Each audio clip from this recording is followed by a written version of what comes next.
नमस्कार दोस्तों, मैं विकास शाक्या एक बार फिर से आप सबका स्वागत करता हूं अपने चैनल पर। और जैसा कि आपको पता है कि इस प्लेलिस्ट में हम कली हनुवाणी के जो कॉन्सेप्ट्स हैं उनको समझने की कोशिश कर रहे हैं। इस प्लेलिस्ट को बनाने के लिए मैंने ये तरीका अपनाया है कि अगर कोई क्वेश्चन मेरे सामने आता है किसी फॉलोअर की तरफ से या किसी राम भक्त की तरफ से, तो उससे रिलेटेड क्वेश्चन से रिलेटेड आंसर के फॉर्मेट में मैं ये वीडियोस बनाऊंगा, या फिर जो भी मुझे कॉन्सेप्चुअल चीजें लगती हैं, अगर कभी मुझे ऐसा लगता है कि हाँ ये कॉन्सेप्ट है जिसको कि सामने रखना चाहिए, तो मैं उसको अपनी तरफ से भी सेल्फ कॉग्निजेंस लेकर के भी, जितनी मेरी क्षमता होगी, जितनी हनुमान जी की कृपा होगी मुझ पर, उसके हिसाब से मैं उसे बनाने का प्रयास करूंगा।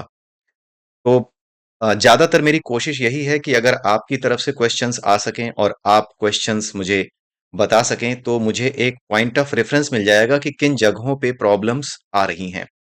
राइट, तो उस विषय पे डिस्कस करने में मुझे ज्यादा अच्छा लगेगा। इनफैक्ट बजाय इसके कि मैं अपनी तरफ से कुछ बातें बताऊं या अपनी तरफ से चीजें करूं। तो आइए देखते हैं। पिछले वीडियो में हमने जो देखा था वो दो तीन चीजें हमने देख ली थी। कि पहला हमने ये समझा था कि क्या है स्पेस टाइम स्फेयर, काल आकाश का गोला क्या है, और तारों पे चलने का मतलब क्या है, मतलब travel on the wires. Right, समय के तारों पर चलने का मतलब क्या है, शून्य की सुरंगें क्या हैं। इन सब चीजों को हमने समझा था। सबसे पहली और इंपॉर्टेंट चीज आप ये समझ लीजिए कि जो कुछ भी है वो शून्य है। ठीक है, और जब हम ट्रेवल करते हैं तो जो कुछ भी ट्रेवल करता है ना, वो समय पर यानी काल पर सवार होकर ही ट्रेवल करता है। राइट, इस बात को बहुत गहराई से काफी हद तक आइंस्टीन ने भी समझ लिया था। आइंस्टीन ने ये बताया था कि अगर हम दो बच्चे लें जो जुड़वा हैं, उसमें से एक बच्चे को अर्थ पे ही रखें और दूसरे बच्चे को हम क्या करें कि एक स्पेस शटल में बिठा करके, जो कि लाइट की स्पीड या उससे ज्यादा पे ट्रेवल कर रहा हो, उसे छोड़ दें, तो होगा क्या कि उसकी उम्र नहीं बढ़ेगी, वो उतना ही रहेगा।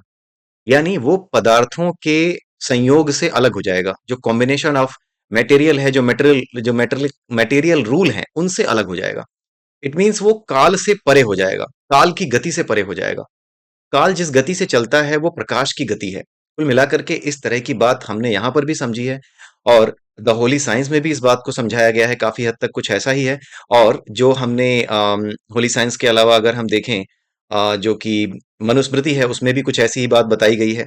और उसके अलावा यहाँ पर भी कली हनुवाणी में भी अगर आप देखें, तो आप अगर समझने का प्रयास करें तो यही बताया गया है कि आप बिल्कुल काल की गति से जब आप परे हो जाते हैं, यानी काल से परे हो जाते हैं, तो काल से परे होने का अर्थ ये है कि या तो आप बिना काल की स्पीड से चले आप उससे परे हो जाइए, या फिर कोई ऐसा तरीका निकाल लीजिए जो कि हाइपोथेटिकल है, रियलिस्टिक नहीं है।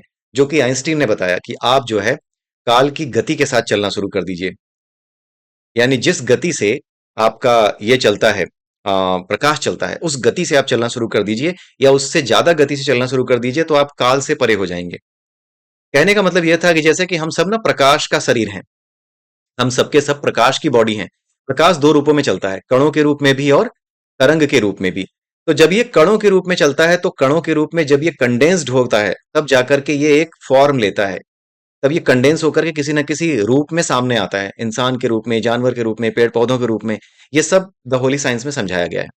ठीक है, प्रकाश के कणों के रूप में चलने के कारण ये सृष्टि सामने आई है।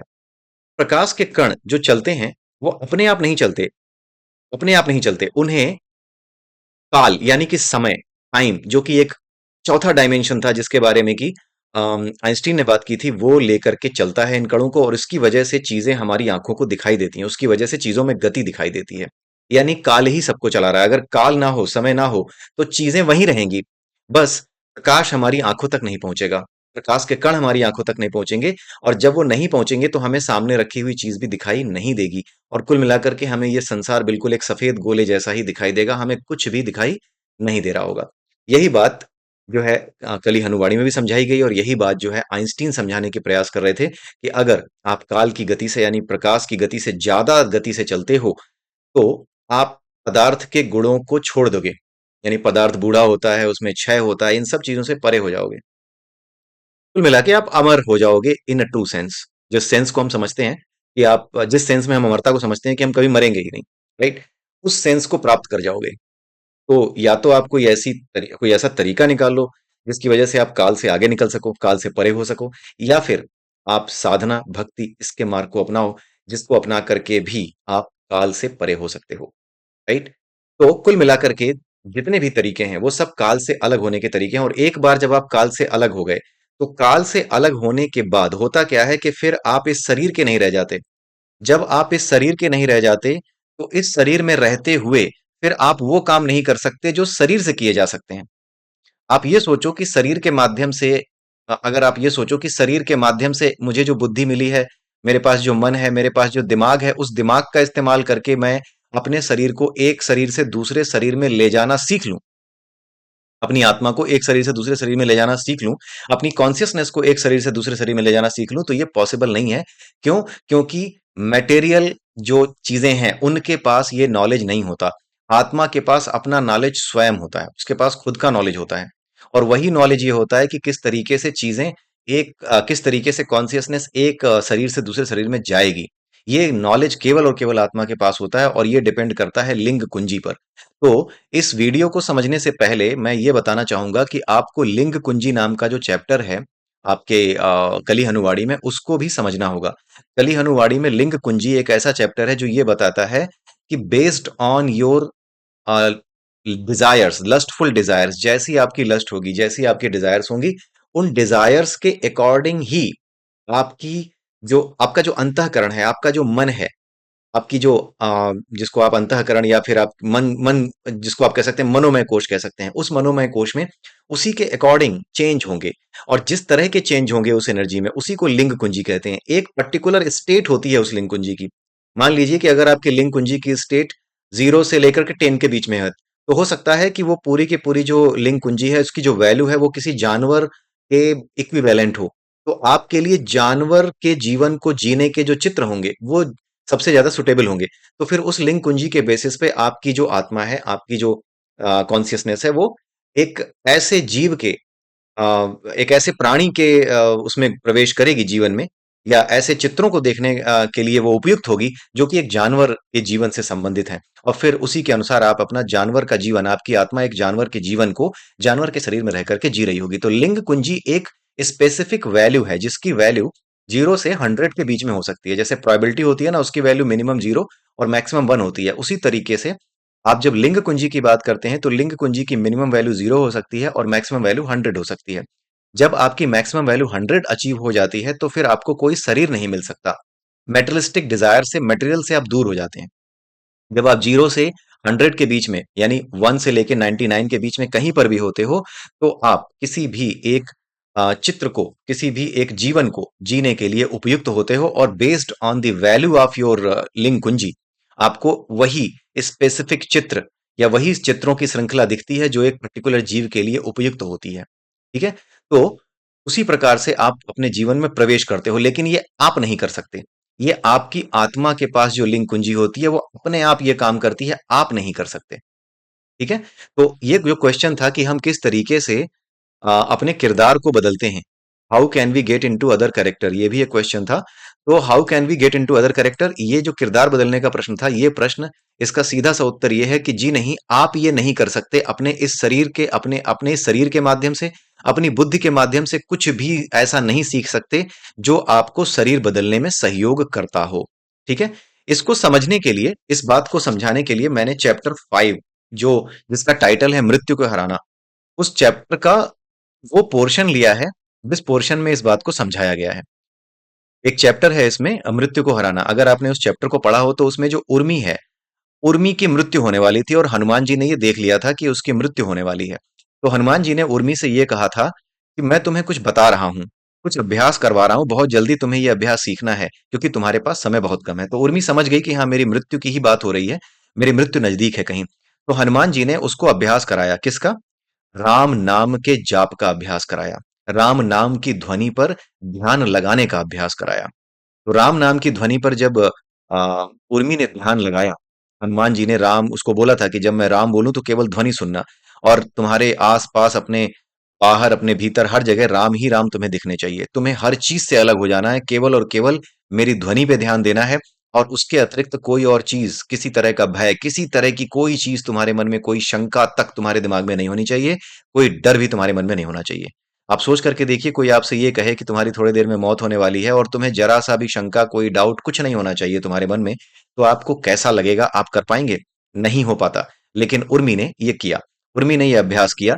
उसने सीखा कि क्या करना है, और हनुमान जी ने ये बोला कि जब मैं तुमसे कहूंगा, अभी तो तुमने रिहर्सल की है, लेकिन आगे चल करके तुम्हें इस चीज को लाइव करना है, सीधा प्रसारण इसका होगा, और उस समय तुम्हें जरा सी भी गलती नहीं करनी है। ठीक है? तो ये जब अभ्यास करा लिया कि तुम राम नाम के नाम को सुनो, और सुन करके क्या करो, तुम उस नाम को सुनने के बाद क्या करो कि उसे केवल सुन करके अपने मन में केवल एक छवि बनाओ भगवान श्री राम की, उसके अतिरिक्त तो कुछ भी तुम्हें नहीं करना। ये बात उन्होंने उर्मी को बता दी। कुल मिलाकर के ये जो राम नाम का जाप कराना था और किसी और चीज पे ध्यान नहीं लगाना था, तो ये बेसिकली कुछ और नहीं था, ये एक कंसंट्रेशन का अभ्यास था, जो आपको अपनी जो इच्छाएं हैं, वासनाएं हैं, इनसे दूर करने का, या जो डर है, किसी भी तरह का जो डर है, किसी भी तरह की वासना है, किसी भी तरह का जो एक शंका होती है, उन सब से दूर करने का, जो कि आपको इस संसार में बांधे रखती है, जो आपके भीतर नेगेटिव चार्जेस पैदा करती है, उससे दूर करने का ये उपाय है राम नाम। ठीक है? निगेटिविटी से दूर करने का उपाय है ये राम नाम, ताकि आप अपने जीवन में होने वाली किसी भी घटना से, अभी जो बुरा हो रहा है, उससे थोड़ी देर के लिए डिटैच हो सको। और असल में जब हम किसी समस्या में उलझते हैं, तो वही एक इलाज भी होता है कि अगर कितनी भी बड़ी समस्या आ गई हो, आप कितना भी रो पीट लें, लेकिन अंत में यही समझाया जाता है कि थोड़ा धीरज रखो। कोई अगर कली हनुमाड़ी ना भी पड़ा हो, एक सामान्य मनुष्य हो, तो भी वो यही कहता है कि भाई थोड़ा धीरज रखो, थोड़ा धैर्य रखो, शांति से बैठ के सोचो। शांति से बैठ के सोचने का अर्थ क्या है कि जो कुछ तुम्हारे जीवन में अभी चल रहा है, जितना बुरा हो चुका वो हो चुका, मत सोचो उसके बारे में। यही तो कराया जाता है। यही अभ्यास भगवान राम के नाम के माध्यम से हनुमान जी उर्मी से करवा रहे थे। तो जब उन्होंने ये अभ्यास करवा दिया उसको, तब उसके बाद हनुमान जी में और उर्मी में क्या बात होती है, आइए उसको देखते हैं। उर्मी कहती है, देव, यदि मेरी आत्मा एक लंबे समय के लिए इस देह से बाहर रहेगी, तो क्या यह देह आत्मा रहित हो जाएगी? तो हनुमान जी कहते हैं, हो सकता है आपकी देह में कोई दूसरी आत्मा आ जाए, परंतु देव, मेरा इस देह से निकलने का प्रयोजन इस देह से मृत्यु को बचाना है, और मैं इस देह में लौट कर ही ना आ पाई, तो फिर इसका क्या प्रयोजन? उर्मी ने पूछा। वह अभी तक अपने भय से बाहर नहीं निकल पाई थी। मतलब उसने अभ्यास करते समय हनुमान जी तो थे सामने, इसलिए उसने अभ्यास कर लिया, उसे भय का कोई कारण नहीं था। लेकिन जब वो वापस आई अपने शरीर में, तो उसे वापस डर लगा कि अगर मैं अपने शरीर में ना लौट पाई, तो फिर फायदा क्या है? तो हनुमान जी ने कहा, आप लौट कर आओगी उर्मी। हनुमान जी ने शांत स्वर में कहा, आपकी आत्मा पूरी तरह स्वतंत्र नहीं है। आपकी आत्मा पर कर्म और इच्छाओं की प्रकाश पोटलियां लदी हुई हैं। आप ये देख रहे हैं, प्रकाश पोटलियां। ये जो कर्म है ना, ये प्रकाश के कण हैं और कुछ नहीं है। कुल मिलाकर के बड़ा क्लियरली बताया गया है कि प्रकाश का ही शरीर हमारा है। जो कुछ भी भौतिक संसार में है, चाहे वो ईंट पत्थर किसी रूप में दिख रहा हो, उसके पीछे प्रकाश का फोटान ही है, प्रकाश का कण ही है, जिसे विज्ञान फोटान कहता है। इस फोटान से भी थोड़ा नीचे, मतलब थोड़ा एक और सूक्ष्म स्तर की बात है ये प्रकाश पोटलियां। ठीक है? तो हम सब प्रकाश के कणों से बने हुए हैं। अभी आपको उनमें से कुछ पोटलियां त्यागनी है, कुछ पोटलियां त्यागनी है, यानी कि जो निगेटिव चार्जेस आपके भीतर हैं, उनको किसी न किसी पॉजिटिव चार्ज से न्यूट्रलाइज करना है, कुछ को त्यागना है, ताकि आपके लिए ये कोई अन्य देह उपलब्ध हो जाए। यदि आप सभी कर्म और इच्छाओं का त्याग कर दोगी, तो आप शून्य हो जाओगी, आप मोक्ष को प्राप्त हो जाओगी। और यदि आप अपनी इच्छा के अनुसार प्रकाश पोटलियों की घटत और बढ़त कर सकोगी, तो आप देवत्व को प्राप्त हो जाओगी। मैं आने वाले दिनों में आप सब मातंगों को वह ब्रह्म ज्ञान दूंगा, जिससे आपका अपनी आंतरिक शक्तियों से परिचय होगा। इस समय आपके लिए इतना पर्याप्त है कि आप उर्मी की पहचान से स्वयं को अलग कर लो और एक दूसरी पहचान धारण कर लो। अब आप यहाँ पे ध्यान से समझिएगा। इन लाइनों को पढ़ करके ऐसा लग रहा होगा जैसे कि आदमी की इच्छा होती है कि वो अपनी कर्म और इच्छाओं की पोटलियां त्याग सकता है। लेकिन असल में ये आदमी की इच्छा नहीं होती।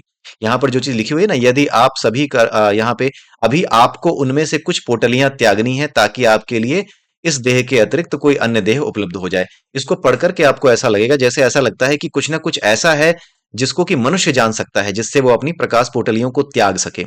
लेकिन यहाँ पर कहने का मतलब कुछ और है। यहाँ कहने का मतलब ये है कि तुम्हें केवल और केवल अपने आप को अभ्यास के माध्यम से, केवल और केवल अपने आप को अभ्यास के माध्यम से अपने आप को योग की ऐसी स्थिति में लाना है, जिस स्थिति में प्रकृति के तत्व, जिन्हें देवता कहा जाता है, आई रिपीट, प्रकृति के अलग अलग तत्व जो कि इस पूरी की पूरी मॉडस ऑपरेंडी को चलाते हैं, उन्हें ही देवता कहा जाता है। तो यहां पर जो बात कही जा रही है वो कुछ ऐसी है कि जब आप योगाभ्यास के द्वारा, जैसे भगवान राम का नाम लेना, ये प्रकार का योग का अभ्यास है और कुछ थोड़ी है।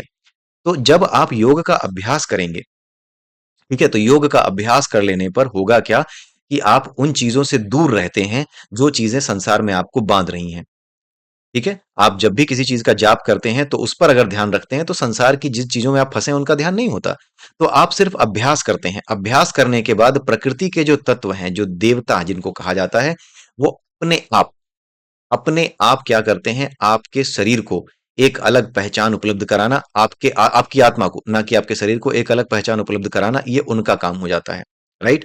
और ये उनका काम कैसे हो जाता है? ये उनका काम तभी होता है जब आपने अब इतना अभ्यास कर लिया हो कि आपकी प्रकाश पोटलियां एक अच्छे जीवन के लिए उपयुक्त हों। बड़े ध्यान से समझिएगा, बड़ा महीन कॉन्सेप्ट है। आप ऐसे समझिए कि मान लीजिए कि आपकी लिंग कुंजी की वैल्यू 18 थी, ठीक है, एक बुरे जीवन के लिए थी। आपने अभ्यास किया, योग का अभ्यास किया। योग का अभ्यास करने से आपने क्या किया, अपनी लिंग कुंजी की वैल्यू को 49 कर लिया। 18 जब आपकी वैल्यू थी तो आप ये समझ जाइए कि आप एक ऐसे जीवन में थे जहां पर कष्ट है। राइट। क्योंकि ये जो स्वर्ग और नरक है ना, ये कुछ और नहीं है, ये यही है आपकी लिंग कुंजी। आपकी वासनाओं के अनुसार आप जिस प्रकार के जीवन के लिए उपयुक्त होते हैं, उसी प्रकार के सपने आपको आते हैं। और जब आपके पास शरीर नहीं होता ना, तो इन्हीं सपनों के संसार में आप घूमते रहते हो। तो ज्यादा तकलीफ वाले सपनों के संसार में घूमना नर्क है, और कम तकलीफ वाले सपनों के संसार में घूमना क्या है, स्वर्ग है। यही चीज यहां पर बताई जाती है। कहीं पर भी आप देखेंगे, आपको स्वर्ग और नरक का जो मेटाफरिक कॉन्सेप्ट है, बड़े आराम से इसी प्रकार से समझ में आ जाएगा कि ये कुछ और नहीं है। मृत्यु के बाद जो आप अनुभव करते हैं ना, को कुछ याद तो रहेगा नहीं कि विकास ने बताया था, किसने बताया था। आपको सिर्फ ये याद रहेगा, आपको सिर्फ अनुभव होगा कि आप कुछ सपने देख रहे हो, और आप अपने शरीर में लौटने की जो प्रवृत्ति है आपकी आत्मा की, उस प्रवृत्ति से अलग हो जाओगे जब आप मर जाओगे। तो मर जाने पर शरीर में लौटने की जो प्रवृत्ति है, उस प्रवृत्ति से आपको कोई फायदा नहीं होता, आप लौट नहीं पाते, क्योंकि शरीर में प्राण नहीं रहते। जब प्राण नहीं रहते तो आत्मा उस शरीर में निवास नहीं करती। ठीक है। तो बिना प्राणों का जब शरीर होता है तो उसको आत्मा त्याग देती है। अब जब आत्मा लौटना चाहेगी अपने शरीर में, तो लौट नहीं पाएगी। मान लीजिए कुत्ता दौड़ा रहा हो, तो आपको चैन कब मिलता है? सपने में अगर कुत्ता दौड़ा रहा हो तो चैन कब मिलता है? जब आप अपने शरीर में जाग जाओ और वास्तविकता से आपका परिचय हो कि कोई कुत्ता नहीं दौड़ा रहा, सपना देख रहे थे। लेकिन मान लो आपका शरीर अवेलेबल ही ना हो, आप मर चुके हो, आपके शरीर में आपकी आत्मा लौट ही ना पा रही हो, और आप सपना देखने में बिजी हो, कुत्ता दौड़ाया जा रहा है, काट रहा है, बहुत बुरी तरह से नोच रहा है आपको, वो नोचता रहेगा सपने में। और जो पीड़ा है, उस पीड़ा का जो भाव है, वो उतना ही गहरा होगा जितना कि वास्तव में कुत्ते के काटने का होता है। ठीक है। तो ये जो प्रकाश पोटलियां, सॉरी, ये जो लिंग कुंजियां होती हैं, ये लिंग कुंजियां होती क्या हैं कि जब आप योगा अभ्यास करते हो, भक्ति का अभ्यास करो, चाहे कर्म योग का अभ्यास करो, चाहे ज्ञान योग का अभ्यास करो, इस योग के अभ्यास से जिस स्तर पर आप अपनी लिंग कुंजी की वैल्यू को लेकर आते हो, अगर वो लिंग कुंजी की वैल्यू इस स्तर पे चली आई कि आप एक अच्छे जीवन के लिए, या ऐसे समझ जाइए कि एक अच्छे सपने के लिए, जीवन भी एक सपना ही है, एक अच्छे सपने के लिए अगर आप एलिजिबल हो गए हो, तो आप उस अच्छे जीवन में चले जाते हो। सपने कैसे आते हैं? जैसी इच्छा आप रखते हो वैसे सपने आते हैं। उसी प्रकार से जब आप इच्छा ये करते हो, इस शरीर में रहते हुए जब आप इच्छा ये करते हो कि काश मेरा जीवन अच्छा होता, राइट, लेकिन आपके कर्म अच्छे नहीं है, तो होता क्या है कि फिर आपके चाहने से कुछ नहीं होता। तो इसलिए योग का जब आप अभ्यास करते हो और योग के अभ्यास से अपने मन को इस स्तर पर ले आते हो कि मन वासनाओं से इतना दूर जा चुका है, कि आपकी लिंग कुंजी में इतना परिवर्तन हो चुका है कि आप एक अच्छे जीवन के लिए उपयुक्त हो चुके हो, तो ये प्रकृति अपने आप आपको, प्रकृति के तत्व जिन्हें देवता कहा जाता है, वो अपने आप आपको उस जीवन में स्थानांतरित कर देते हैं, यानी उस सपने में स्थानांतरित कर देते हैं। यही है सब कुछ। आई होप आपको समझ में आ रहा होगा, क्योंकि ये बड़ा ही महीन कॉन्सेप्ट है, और बहुत गहराई से मतलब डिस्कस तो हमने किया है अपने चैनल पर कली हनुवाड़ी को। लेकिन मैं माफी चाहूंगा, क्योंकि ये ऐसी किताब है कि जितनी बार आप इसे पढ़ेंगे उतनी बार आपको ऐसा लगेगा कि पिछली बार कुछ छूट गया था जो इस बार नया समझ में आया है। इसलिए मैं भी जितना भगवान हनुमान जी की कृपा है उसके हिसाब से ही मैं आपके सामने चीजें रख पा रहा हूं। हो सकता है और भी कुछ छिपाओ। ठीक है, ये ऐसी किताब नहीं है जिसे एक बार में पढ़ करके आप समझ करके छोड़ दें। आप इसको बार बार पढ़िए। मैं निश्चित रूप से बता रहा हूं, ये कोई आपको समझा भी नहीं सकता। मुझे जहां तक समझ में आ रहा है कि ये किताब चाहे मैं कितने वीडियो बना लूं, शायद शायद वीडियो बनाने के बाद भी इतने अच्छे तरीके से ये चीजें समझ में ना आए। जब तक आप स्वयं से प्रयास नहीं करेंगे, स्वयं योग में नहीं जाएंगे, तब तक नहीं होगा। ये आपका ही अपना प्रयास है। ठीक है, ये आपके अपने प्रयास से आपको योग की स्थिति में जाना है, बाकी आपकी मदद जो प्रकृति के तत्व हैं वो खुद कर देंगे। तो आई होप आपको लिंग कुंजी और नए जीवन में प्रवेश का मतलब समझ में आया होगा। ये आप करते नहीं है कि मेरा मन है कि अब मैं ऐसा जीवन जीऊं, मैं घुस गया, नहीं, ऐसा नहीं हो सकता। आपको योग के माध्यम से यहां पर किस तरीके का योग कराया? हनुमान जी ने उर्मी से कहा राम राम जपो, तो उन्होंने उस स्तर पर राम नाम का जप करा के उस स्तर पर लिंग लिंग कुंजी में चेंज करा दिया। रिपीट, उन्होंने उर्मी से राम नाम का जप कराकर उसकी लिंग कुंजी में इस स्तर का चेंज करा दिया कि वो उस जीवन में जा सकती है जिस जीवन में वो जीवित है। और उसके लिए उसको क्या करना होगा? अपने शरीर से अलग होना होगा, आत्मा को शरीर से अलग होना होगा, उस आत्मा को एक नया किरदार धारण करना होगा। बस यही उनका काम था। एक बार वो किरदार बदल जाता, आत्मा वहां से निकल जाती, तो क्योंकि आत्मा को, शरीर को मृत्यु का अनुभव नहीं कराना होता। इस बात को याद रखिएगा, हमारी शरीर को मृत्यु का, जन्म का कोई अनुभव नहीं कराना होता है। ये नेचर हमारे शरीर का केवल इस्तेमाल करती है। हमारा शरीर बहुत जरूरी तो है हमारे लिए, लेकिन इसका महत्व तो सबसे कम है। हमारे लिए सिर्फ इसका महत्व यह है कि इसमें रहकर ही योगाभ्यास किया जा सकता है। इसके अलावा इस शरीर का देवताओं के लिए, इस प्रकृति के लिए कोई महत्व नहीं है। हमारे शरीर का जन्म और मृत्यु कोई भी महत्व नहीं रखता। महत्व इस बात का है कि हमारी आत्मा को जन्म का अनुभव जीना है और हमारी आत्मा को मृत्यु का अनुभव जीना है। वो जो अनुभव जीना है वो आप अपने शरीर में रहकर भी जी सकते हो और दूसरे के शरीर में भी, यानी आप यानी आत्मा, आप एक शरीर में, यानी आत्मा एक शरीर में रह करके भी उस मृत्यु के अनुभव को जी सकती है और दूसरे शरीर में जाकर के भी उस अनुभव को जी सकती है। जैसे अभी उर्मी की मृत्यु होने वाली थी, तो उर्मी के शरीर में रहने का कोई मतलब नहीं था। उर्मी की आत्मा जो थी ना, उसको मृत्यु का अनुभव करना था। इसलिए अगर उसे मृत्यु का अनुभव करना था, तो उर्मी के शरीर को बचाने के लिए हनुमान जी ने क्या किया कि उर्मी के शरीर से आत्मा को निकाल करके एक राम नारायण नाम के व्यक्ति के शरीर में वो आत्मा क्या कर दी, उस किरदार में आत्मा ट्रांसफर कर दी। सो दैट मृत्यु का जो अनुभव राम नारायण को जीना था, उर्मी की आत्मा उसमें जाकर के उस अनुभव को जी करके आ जाए। ठीक है, जैसे ही वहां पर वो जी करके आएगी, वैसे ही उतने ही समय में क्या होगा, लिंग कुंजी में वापस परिवर्तन हो जाएगा। यानी लिंग कुंजी में जैसे ही किसी इच्छा को आप जी लेते हो, वैसे ही परिवर्तन भी होता है। बड़ा ही माइन्यूट कॉन्सेप्ट है। अगर आप ध्यान से मेरे एक एक शब्द को सुन रहे हैं, तभी ये समझ में आएगा। और मैं ये कहूंगा कि अगर नहीं भी समझ में आ रहा है अभी, तो दोबारा सुनिएगा। राइट, क्योंकि अगर ये चीजें आपकी समझ में आ गई, तो फिर इसके बाद क्या है कि चीजों को, बाकी ग्रंथों की भाषा को और जो बेसिक माइन्यूट कॉन्सेप्ट्स हैं इन चीजों के, सनातन धर्म के, उनको समझने में, खास करके उपनिषदों को समझने में आपको काफी हेल्प मिलेगी। मैं ये नहीं कहता कि सब कुछ यहाँ पर आपको मिल जाएगा, क्योंकि मैं भी अपनी जितनी कृपा है ऊपर वाले की, उसके हिसाब से आपको बता रहा हूँ। जरूरी नहीं है कि सारी बातें मैं आपको एक्सप्लेन कर ही पा रहा हूँ, और जरूरी नहीं है कि आप हर बात मेरी समझ ही पाए। मुझे ऐसा लग रहा है कि मैं बड़े अच्छे से समझा रहा हूँ, लेकिन ये जरूरी नहीं है कि आपको समझ में आ भी रहा हो। राइट, इसमें गलती मेरी ज्यादा है, क्योंकि मैं ये सोच रहा हूं कि मुझे अगर समझ में आ गया है तो आपको भी समझ में आ जाएगा, मैंने जिस तरीके से समझा है उस तरीके से आप भी समझ पाएंगे। ऐसा नहीं होता। इसीलिए मैं ये साफ साफ कह रहा हूं कि मेरी बात को आप 2 बार 3 बार सुन लीजिए, ताकि ये चीज हो जाए कि एटलीस्ट जहां तक मैंने इन चीजों को समझा है, उन चीजों को आप अपने पास तक ले ले आ पाए, ताकि आप उसमें अगर कोई कमी है, कोई चीज मिस है, तो उसे भी ढूंढ पाए और नए क्वेश्चन लेकर आ पाए। राइट, क्वेश्चंस लेकर के आ पाए। क्वेश्चंस और आलोचना में अंतर होता है। आलोचना और क्वेश्चन में अंतर होता है। क्रिटिसिज्म और क्वेश्चन दोनों अलग अलग चीजें हैं। ठीक है, क्रिटिसिज्म का मतलब होता है कि आप पूरे के पूरे कॉन्सेप्ट को ही क्रिटिसाइज कर रहे हैं कि मैं इसको मानता ही नहीं। और अगर आप क्वेश्चन करते हैं, तो मतलब यह है कि लॉजिकली या फिर कहीं किसी जगह पे आपको ऐसा लग रहा है कि मैंने कुछ मिस कर दिया, या मेरी अंडरस्टैंडिंग में कहीं कोई कमी रह गई। राइट, तो वहां पर आप उस चीज को अगर एक्सप्लेन करेंगे, वहां पर रखेंगे, तो it will be useful for me, beneficial for me, for you, everyone. ठीक है, तो ये चीज हुई। आई होप आपको समझ में आया होगा कि आत्मा को मृत्यु का अनुभव जीना होता है, शरीर को नहीं। आत्मा को मृत्यु का अनुभव जीने का अर्थ यह है कि आत्मा एक शरीर में रहकर भी मृत्यु का अनुभव जी सकती है, और अगर शरीर से अलग हो सकी, तो किसी दूसरे शरीर में जाकर के मृत्यु का अनुभव जी करके वापस अपने शरीर में भी आ सकती है। राइट, ये चीज होती है। ठीक है, तो यहां पर आगे बढ़ते हैं। आई होप आपको समझ में आया होगा, नहीं आया तो दोबारा देखिएगा वीडियो को। अब आगे देखते हैं। आपकी आत्मा एक गाय की तरह है। इससे पहले मैं शायद यहां पर था, मैं आने वाले दिनों में आप सब मातंगों को वह ब्रह्म ज्ञान दूंगा जिससे आपका अपनी आंतरिक शक्तियों से परिचय होगा। इस समय आपके लिए इतना काफी है कि आप उर्मी की पहचान से स्वयं को अलग कर लो और एक दूसरी पहचान धारण कर लो, जो मैं आपके लिए उपलब्ध करवा रहा हूं। इससे आप अपने ऊपर मंडरा रही मृत्यु को हरा सकोगी। आपकी आत्मा एक गाय की तरह है जिसे अभी एक खूंटे से दूसरे खूंटे पर स्थानांतरित होना है। इससे पहले कि हनुमान जी अपना संवाद निष्कर्ष तक पहुंचाते, उर्मी की सहेली जानकी रूपा ने दूर से ही पुकार लगाई, उर्मी चलो घर चलते हैं। उर्मी के अलावा वहां पर किसी को भी हनुमान जी दिखाई नहीं दे रहे थे। उर्मी ने निर्देश पाने के लिए हनुमान जी की ओर देखा। जाओ उर्मी, हनुमान जी बोले, परंतु जैसे ही आपको राम नाम का जाप सुनाई दे, तो वही करना जो मैंने आपको सिखाया है।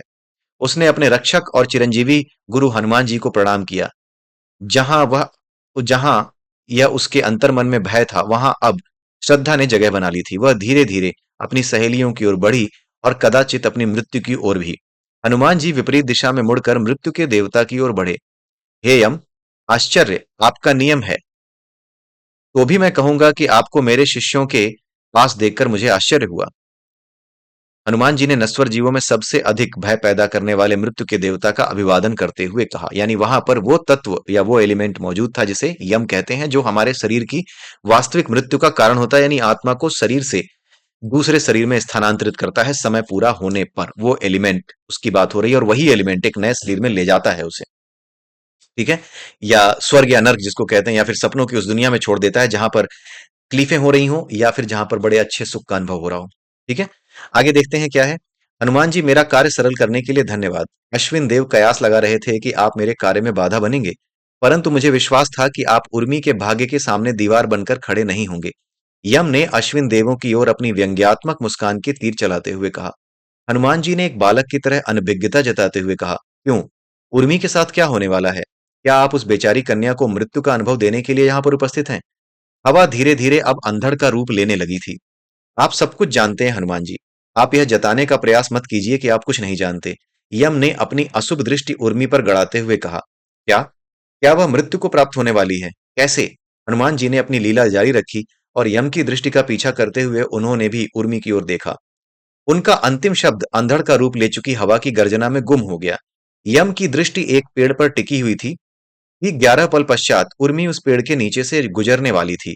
हवा के झोंके से उस पेड़ की एक बड़ी टहनी टूटकर सीधे उर्मी के सिर पर गिरने वाली थी। भाग्य में उसकी मौत उसी टहनी के द्वारा लिखी हुई थी। यम के अंधेरे से भी काले कपड़ों के बीच चमक रही उसकी मुस्कान ने उर्मी के जीवन की उल्टी गिनती शुरू कर दी थी। हनुमान जी ने अपने डग यम से दूर उर्मी की ओर बढ़ाए, और साथ ही अपने प्रभु श्री राम के नाम का जाप शुरू कर दिया। सबको केवल अंधड़ की गर्जना सुनाई दे रही थी, जबकि उर्मी के कानों में राम नाम का मंत्र पहुंच चुका था। जैसा हनुमान जी ने उसको सिखाया था वैसा ही उसने किया, और उसके चारों ओर का संसार राम के रंग में रंग गया। उसे केवल राम दिखाई दे रहे थे। कांपते हुए पेड़ों और कंपन की घटना में, गरजती हुई हवा और गर्जना की घटना में, भयभीत पशु पक्षियों और भय की घटना में, उड़ती हुई धूल और उड़ान की घटना में, उसकी स्मृति में उपस्थित देवी देवता और दिव्यता की अवधारणा में, उसकी अपनी देह में और देह के भारी संसार से अलग होने की अनुभूति में, उसके चलने की घटना में, उसके रुकने की घटना में, हर जगह राम ही राम थे। 10वां पल गुजरते ही पूरा संसार उसके लिए राम नाम का एक बड़ा चित्र बन गया था, और 11वें पल में उसकी आत्मा ने उस चित्र से भी मुक्ति पा ली। भाग्य को छला जा चुका था। पेड़ की टहनी जो गिरकर उर्मी की मृत्यु का कारण बनने वाली थी, गिरी ही नहीं। यम ने देखा कि उर्मी की देह एक पल के लिए उस पेड़ के नीचे ठहरी, और तत्पश्चात बिना किसी हानि के आगे बढ़ गई। हनुमान जी ने संतोष की मुस्कान बिखेरी।